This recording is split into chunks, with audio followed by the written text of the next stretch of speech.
छात्रों, आज हम क्लास 12 का प्रथम चैप्टर वैद्युत आवेश व वैद्युत क्षेत्र प्रारंभ करने जा रहे हैं। जैसे कि चैप्टर के नाम से ही स्पष्ट है, वैद्युत आवेश। वैद्युत आवेश से आप सभी भलीभांति परिचित हैं।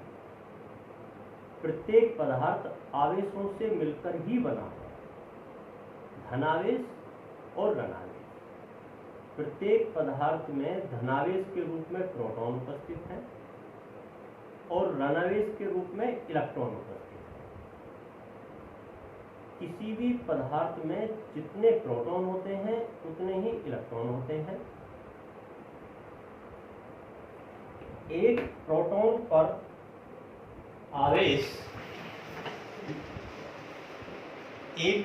पर आवेश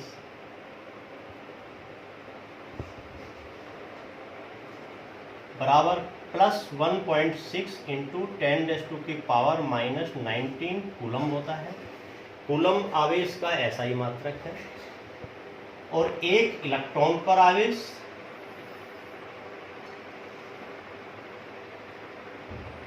-1.6 इंटू 10⁻⁻⁻19 कूलम होता है। इस प्रकार से किसी पदार्थ में जितना धनावेश होता है उतना ही ऋणावेश होता है। किसी भी पदार्थ में प्रोटॉन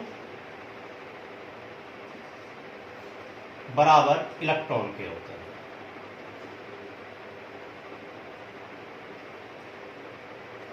अर्थात जितना धनावेश है पदार्थ में उतना ही ऋणावेश भी होता है।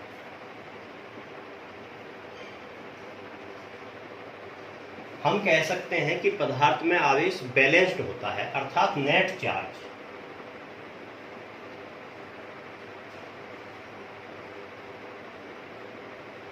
शून्य होता है, जिसे हम उदासीन पदार्थ या न्यूट्रल कहते हैं। इसलिए आपको ये अच्छी तरह स्मरण रखना चाहिए कि प्रत्येक पदार्थ आवेशों से मिलकर बना होते हुए भी उस पर नेट चार्ज शून्य होता है और पदार्थ उदासीन होता है। यदि पदार्थ में आवेश को अनबैलेंस्ड कर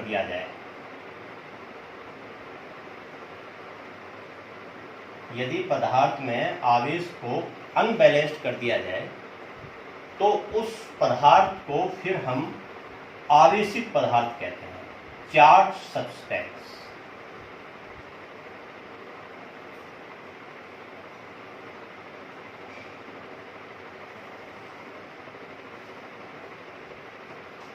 चार्ज, अब प्रश्न आता है कि पदार्थ में हम अनबैलेंस्ड चार्ज कैसे प्रोड्यूस करें। यहां पर आपको एक अच्छी तरह स्मरण रखना चाहिए कि पदार्थ में धनावेश के रूप में प्रोटॉन और ऋणावेश के रूप में इलेक्ट्रॉन उपस्थित रहते हैं। लेकिन पदार्थ में उपस्थित धनावेश को, जो कि प्रोटॉन के रूप में उपस्थित रहता है, किसी भी प्रकार से पदार्थ से बाहर नहीं निकाला जा सकता। क्यों? क्योंकि प्रोटॉन पदार्थ के नाभिक में संसार के सर्वाधिक शक्तिशाली बलों, जिन्हें हम नाभि के बल कहते हैं, से बंधे होते हैं। इस प्रकार से उनका पदार्थ से बाहर निष्कासन संभव नहीं है। इलेक्ट्रॉन नाभिक के चारों ओर विभिन्न कक्षाओं में परिक्रमण करते रहते हैं और सबसे बाह्यतम कक्षाओं के इलेक्ट्रॉन पर नाभिक का आकर्षण बल कम होने से उन्हें कक्षाओं से बाहर निकाला जा सकता है। अतः आप ये स्पष्ट ध्यान रखें कि पदार्थ में आवेशन की क्रिया केवल इलेक्ट्रॉन के स्थानांतरण से ही संभव है। जिसे हम कहते हैं आवेशन का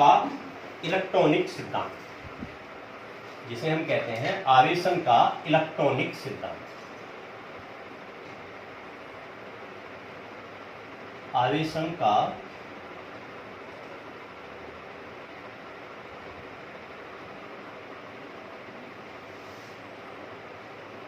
इलेक्ट्रॉनिक सिद्धांत। ये सिद्धांत ये कहता है कि किसी भी पदार्थ में आवेशन की क्रिया केवल इलेक्ट्रॉन के एक पदार्थ से दूसरे पदार्थ में स्थानांतरण पर ही संभव है। यदि हमारे पास दो उदासीन पदार्थ हैं, एक पदार्थ A और एक पदार्थ B,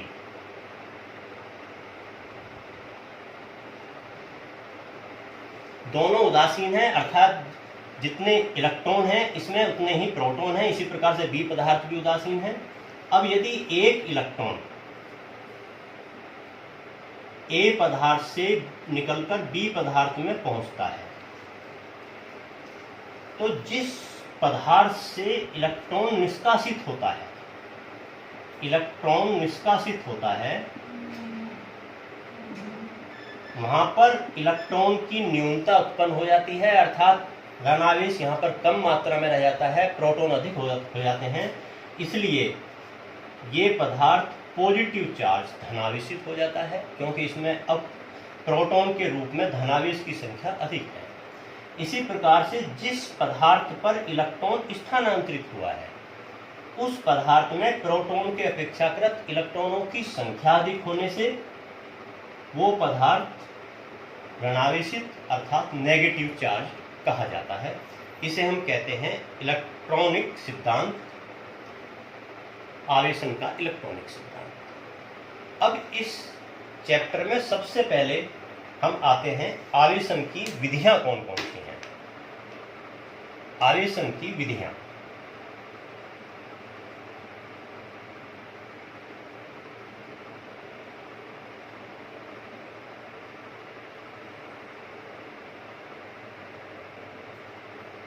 methods of charging of substance.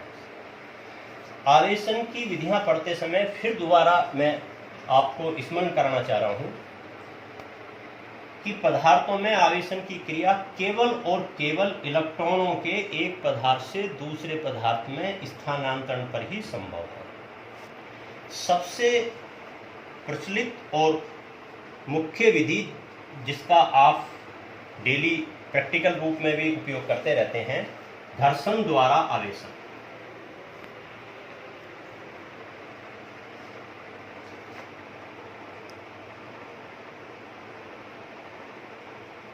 घर्षण द्वारा आवेशन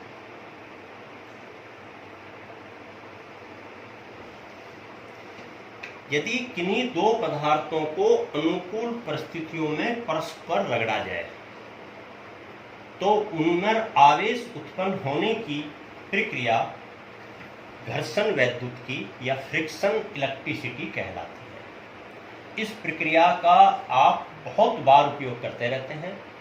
उदाहरण के लिए, यदि आप प्लास्टिक के कंघे को सूखे बालों से रगड़ें और फिर प्लास्टिक के कंघे को आप किसी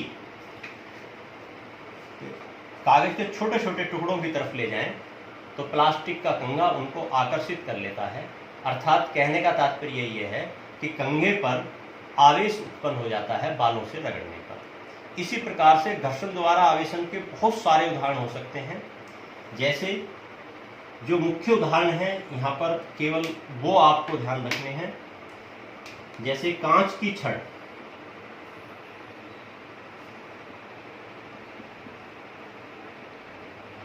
कांच की छड़ को रेशम के कपड़े से रगड़ने पर,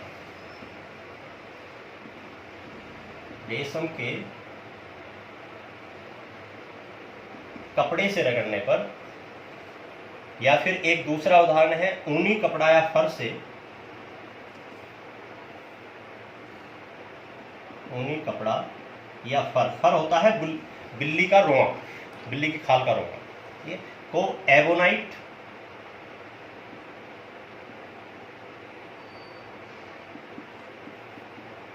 जिसे हम आबनूस भी बोल देते हैं,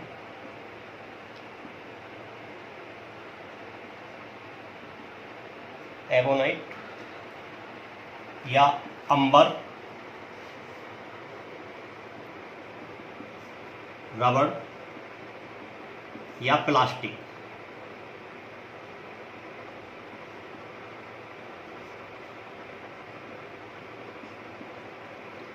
इसे हम ए श्रेणी कहते हैं और इसे बी श्रेणी कहते हैं।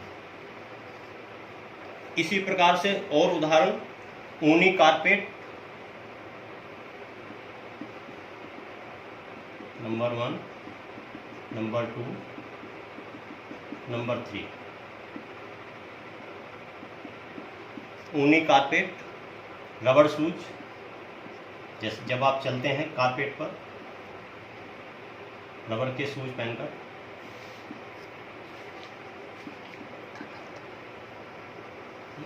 एक उदाहरण अभी हमने लिया था सूखे बाल,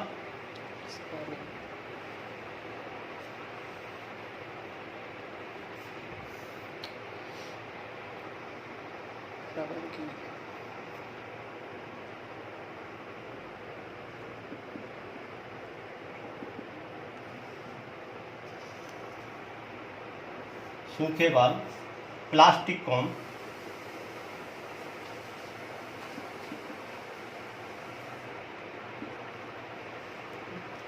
ये ऐसे उदाहरण हैं जिन्हें आप डेली व्यवहारिक जीवन में यूज करते हैं या हम प्रयोग करते हैं। जो ए श्रेणी में पदार्थ है उस पर आएगा चार्ज पॉजिटिव, यदि हम इनको रगड़ेंगे परस्पर, और जो बी श्रेणी में है इन पर चार्ज आएगा नेगेटिव।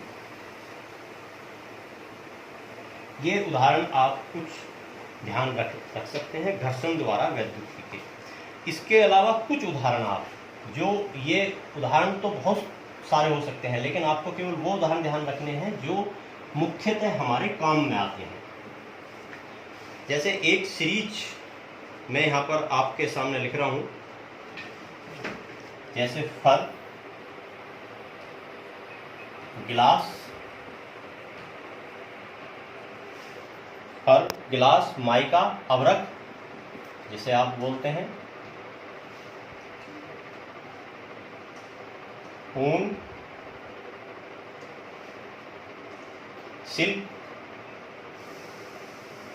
कॉटन,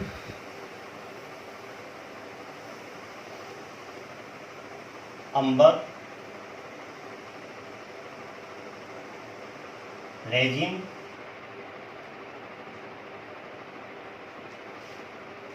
एबोनाइट,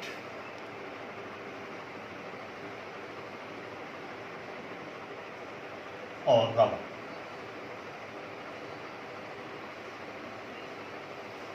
यदि आप इनमें से किन्हीं भी दो पदार्थों को परस्पर रगड़ेंगे अनुकूल परिस्थितियों में, जैसे फर और गिलास को आपने रगड़ा, तो पहले वाले पदार्थ पर आवेश आएगा पॉजिटिव और दूसरे वाले पदार्थ पर आवेश आएगा नेगेटिव। ये आप हैं, पहले वाले पर पॉजिटिव, दूसरे वाले पर नेगेटिव। इसी प्रकार से जैसे गिलास और वूल को रगड़ें आप, तो गिलास पर आएगा पॉजिटिव और वूल पर आएगा नेगेटिव। इस सीरीज को ध्यान रखने के लिए आप कोई भी अपने हिसाब से सेंटेंस बना सकते हैं, जैसे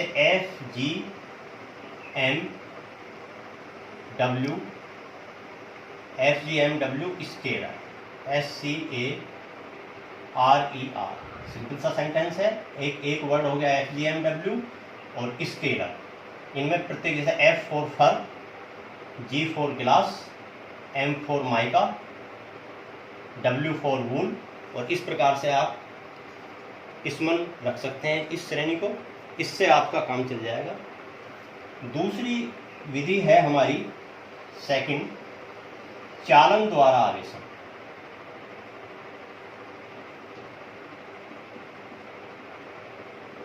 चालन द्वारा आवेशन, चार्जिंग बाय कंडक्शन। चालन द्वारा आवेशन में यदि आप किसी भी एक चार्ज बॉडी को, जैसे सपोज करो आपके पास एक कांच की छड़ है,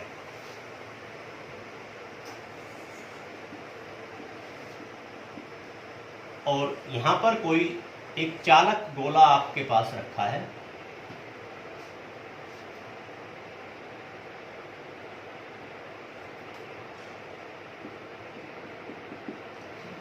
यदि आप इस चालक छड़ को इससे किसी चालक तार से या डायरेक्ट इस चालक गोले से स्पर्श कराएंगे, तो इसका कुछ आवेश इस गोले पर डिस्ट्रीब्यूट हो जाएगा। इसे हम कहते हैं चालन द्वारा आवेशन। अर्थात एक आवेशित पदार्थ और दूसरा निरावेशित पदार्थ को परस्पर संपर्क में लाने पर दूसरे पदार्थ के भी आवेशित होने की क्रिया। तीसरा आवेशन की क्रिया है प्रेरण द्वारा आवेशन। प्रेरण द्वारा आवेशन, चार्जिंग बाय इंडक्शन।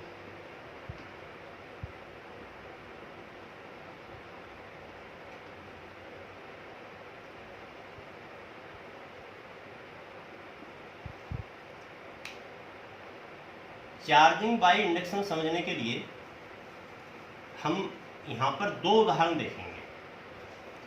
एक उदाहरण में हमारे पास एक कोई चार्जिंग रोड है जो मैं दिखा रहा हूँ, यहाँ पर आवेशित छड़ है,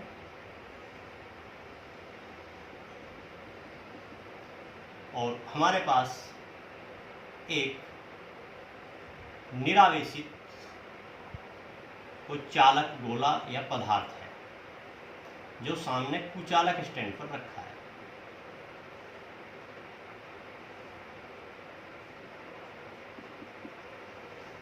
यदि आप इस चालक छड़ को इसके समीप ले जाते हैं तो इस चालक गोले के जो मुक्त इलेक्ट्रॉन हैं वो इसके समीप आकर्षित हो जाते हैं, पास वाली सतह के समीप, और दूसरे वाली सतह पर जो दूर वाली सतह है उधर से इलेक्ट्रॉन इधर आए हैं, इसलिए ये धनावेशित और ये ऋणावेशित हो जाती है। हालांकि ये जो चालक गोला है अब भी पूर्ण रूपेण उदासीन है, लेकिन इसके एक तरफ ऋणावेश की अधिकता और एक तरफ धनावेश की अधिकता हो गई।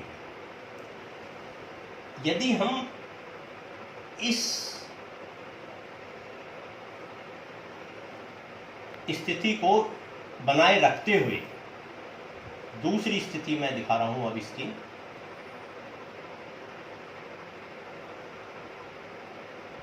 डी स्थिति में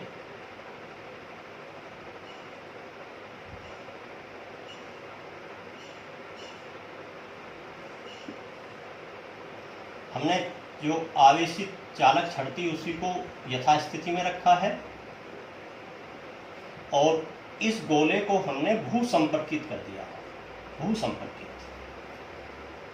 तो जो आवेश ऋणात्मक पास वाली सतह पर उत्पन्न हो रहा था वो तो आकर्षण बल के कारण यथास्थिति में रुका रहेगा, लेकिन जो धनावेश है वो पृथ्वी में चला जाएगा। यहाँ पर आपको ये ध्यान रखना चाहिए कि धनावेश पृथ्वी में जा रहा है। इसका तात्पर्य ये नहीं कि धनावेश प्रोटॉन निकलकर पृथ्वी में जा रहे हैं, इसका तात्पर्य यह है कि पृथ्वी से कुछ इलेक्ट्रॉन इस चालक गोले के अंदर प्रवेश कर इस धनावेश को निरावेशित कर रहे हैं।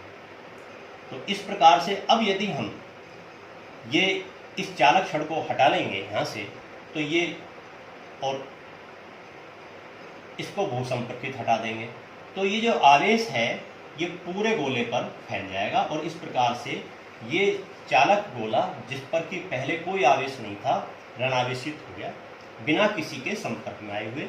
इसे हम कहते हैं प्रेरण द्वारा आवेशन। इसी प्रकार से प्रेरण द्वारा आवेशन की एक अन्य विधि भी हम दो अलग अलग गोलों को लेकर भी कर सकते हैं। यदि हम यहाँ पर एक गोला ए रखते और एक गोला इसके संपर्क में दूसरा बी रखते हैं,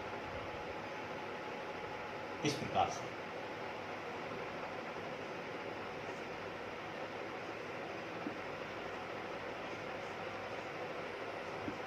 बात वही होती।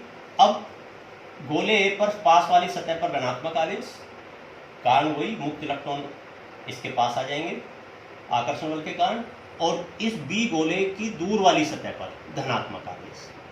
अब यहाँ पर आपको ये ध्यान रखना है कि ए और बी दोनों गोले जब संपर्क में है तो ये एक निकाय हो गया, इसलिए अब जो यहाँ का धनात्मक आवेश है वो यहाँ के अपेक्षाकृत इस गोले की इस सतह पर आ जाएगा। अब यदि हम इन दोनों गोलों को अलग अलग कर दें,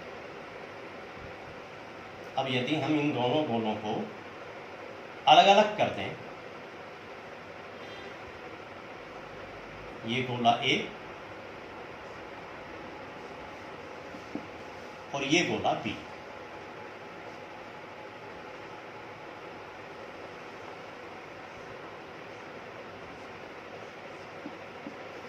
तो ए गोला ऋणावेशित हो जाएगा, क्योंकि जो इस पर आवेश ऋणात्मक इकट्ठा हुआ था वो पूरी सतह पर वितरित हो जाएगा, और बी गोला धनावेशित हो जाएगा। ये प्रक्रिया भी प्रेरण द्वारा आवेशन कहलाएगी। इस प्रकार से आवेशन की हमने 3 मेथड पढ़े, एक घर्षण द्वारा आवेशन, एक चालन द्वारा आवेशन और एक प्रेरण द्वारा आवेशन। इससे नेक्स्ट पॉइंट में अब हम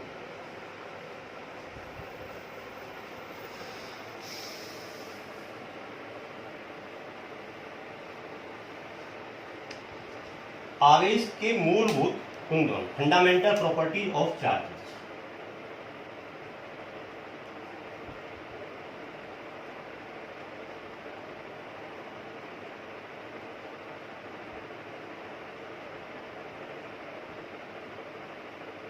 फंडामेंटल प्रॉपर्टी ऑफ चार्ज, आवेश के मूलभूत गुणधर्म।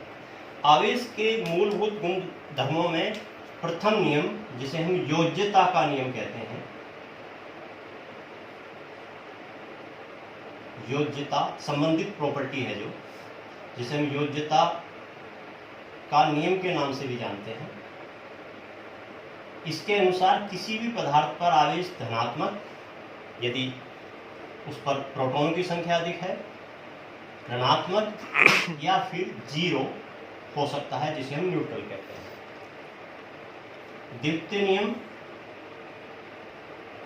आवेश जो दूसरी प्रॉपर्टी है वो आवेश के क्वांटीकरण के रूप में जानी जाती है। आवेश का क्वांटीकरण का नियम।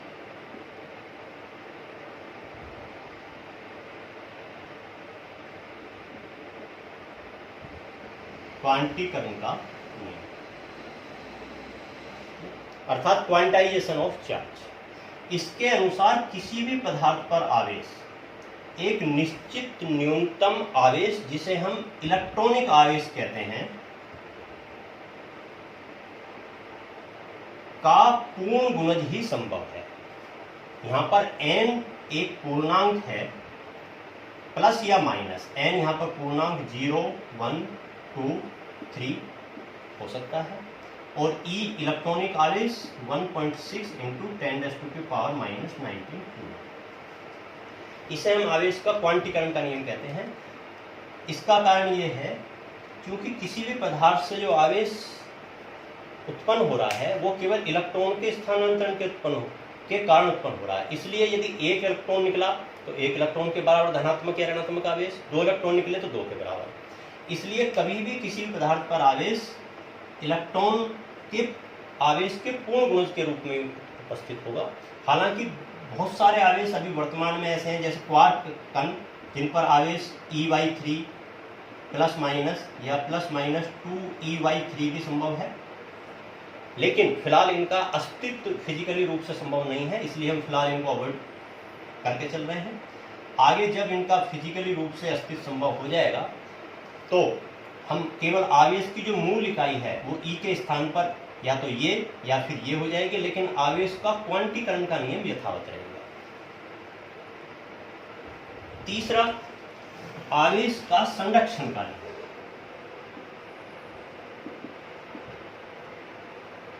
आवेश का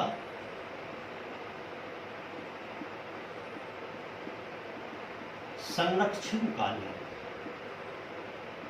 कंजर्वेशन लॉ ऑफ चार्ज। इसके अनुसार आवेश को न तो नष्ट किया जा सकता है न ही उत्पन्न किया जा सकता है, अर्थात किसी भी विलगित निकाय पर, देखिए शब्द पर ध्यान दीजिए, किसी भी विलगित निकाय पर कुल आवेश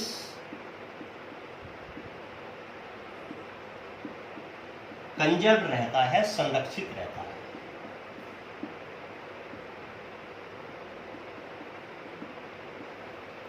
विलगित निकाय पर, यहां पर विलगित निकाय से तात्पर्य यह है कि जितने भी अभी हमने उदाहरण देखे, जैसे वस्तु A और वस्तु B का उदाहरण हमने देखा, इन दोनों को यदि हमने परस्पर रगड़ा, इस वस्तु पर मान लेते हैं धनात्मक आवेश उत्पन्न हो गया और इस पर ऋणात्मक। तो इसका तात्पर्य ये नहीं है कि इस वस्तु में धनात्मक आवेश उत्पन्न हो गया, इस पर ऋणात्मक।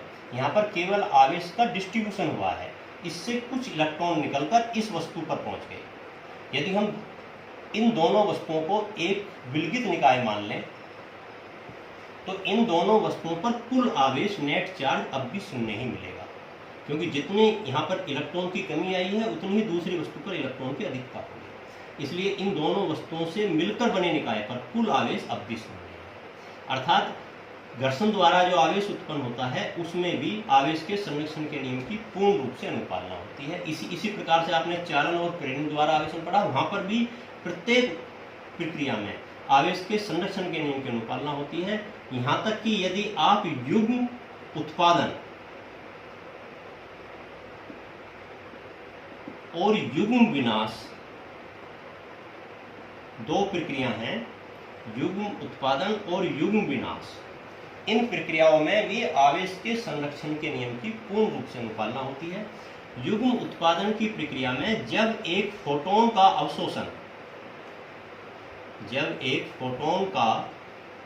अवशोषण भारी नाभिक से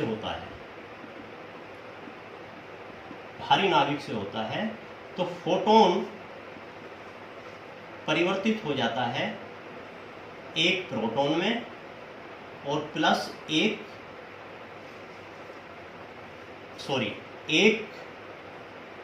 पॉजिट्रॉन और एक इलेक्ट्रॉन, पॉजिट्रॉन और एक इलेक्ट्रॉन परिवर्तित हो जाता है। इसे कहते हैं हम युग्म उत्पादन। यहाँ पर दो कण बने, एक पॉजिट्रॉन जिस पर धनात्मक आवेश है इलेक्ट्रॉन के बराबर। इलेक्ट्रॉन और पॉजिट्रॉन केवल आवेश में भिन्नता रखते हैं, वैसे समान पार्टिकल्स होते हैं, इन्हें हम एंटी पार्टिकल्स कहते हैं, प्रतिकण। अर्थात कोई भी दो ऐसे कण जो केवल एक गुण में भिन्न हो बाकी सब में समान हो वो प्रतिकण कहे जाते हैं। तो इलेक्ट्रॉन और पॉजिट्रॉन दो बने, लेकिन यदि आप ध्यान से देखें युग्म उत्पादन से पहले फोटोन पर कुल चार्ज शून्य था और युग्म उत्पादन के पश्चात इलेक्ट्रॉन और पॉजिट्रॉन का कुल आवेश अब भी शून्य है। अर्थात ये नहीं कि यहाँ पर आवेश उत्पन्न हो गया, इन दोनों को मिलकर हम एक निकाय मानेंगे। प्रक्रिया से पहले, युग्म उत्पादन से पहले कुल आवेश शून्य, युग्म उत्पादन के पश्चात भी कुल आवेश शून्य। तो यहाँ पर भी आवेश के संरक्षण के नियम की अनुपालना हुई है। इसी प्रकार से युग्म विनाश की प्रक्रिया में जब एक पॉजिट्रॉन एक इलेक्ट्रॉन के संपर्क में आता है तो वे एक दूसरे को नष्ट कर दो गामा फोटोनों में परिवर्तित हो जाते हैं। ये ऊपर वाली प्रक्रिया की अपोजिट प्रक्रिया है, लेकिन यहाँ पर भी आवेश के संरक्षण के नियम की पूर्णतः अनुपालना हुई है। क्यों? क्योंकि युग्म विनाश से पहले कुल आवेश अर्थात पॉजिट्रॉन और इलेक्ट्रॉन का कुल आवेश शून्य और युग्म उत्पादन के पश्चात फोटोन का कुल आवेश शून्य। तो इस प्रकार से प्रत्येक प्रक्रिया में यहाँ पर भी आवेश के संरक्षण के नियम की अनुपालना हुई है। आवेश की वेग पर निर्भरता, आवेश की वेग पर निर्भरता। आवेश का परिमाण वेग पर निर्भर नहीं करता है। यहाँ पर आप पहले पढ़ते आए हैं, आगे भी पढ़ेंगे कि द्रव्यमान का मान वेग बढ़ने के साथ बढ़ता है, लेकिन आवेश वेग पर निर्भर नहीं करता है। इस प्रकार से ये कुछ आवेश से संबंधित प्रॉपर्टीज हैं। यहाँ पर अंत में अब इससे कुछ एक छोटा सा न्यूमेरिकल मैं आपके सामने करता हूँ। जैसे एक न्यूमेरिकल हम निकाल कर देखते हैं। यहाँ पर इम्पोर्टेंट न्यूमेरिकल है कि एक कप पानी में, एक कप में 250 ग्राम वाटर है। हमें बताना है कि इस कप में धनात्मक आवेश कितना है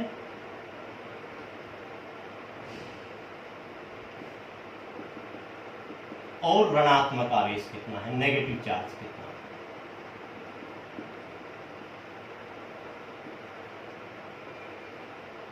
नेगेटिव चार्ज और पॉजिटिव चार्ज। देखिए इसको आप सिंपल सा सॉल्यूशन निकाल सकते हैं।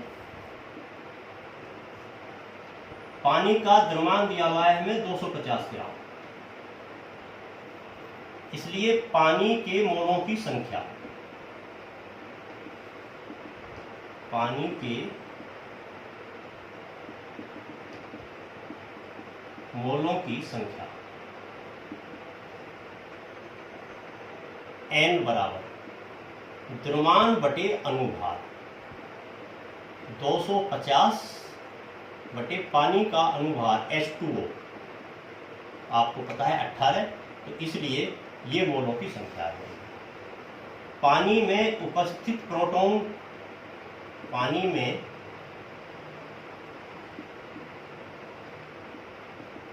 उपस्थित प्रोटॉन बराबर पानी में उपस्थित इलेक्ट्रॉन, क्योंकि हम पहले पढ़ चुके हैं कि इलेक्ट्रॉन और प्रोटॉनों की संख्या समान होती है, इसलिए जितना धनात्मक उतना ऋणात्मक आवेश। तो पानी में उपस्थित प्रोटॉन बराबर पानी में उपस्थित इलेक्ट्रॉन बराबर 250 बटे 18 नंबर 1 मोल, और 1 मोल में अणुओं की संख्या होती है 6.023 इंटू 10⁻23।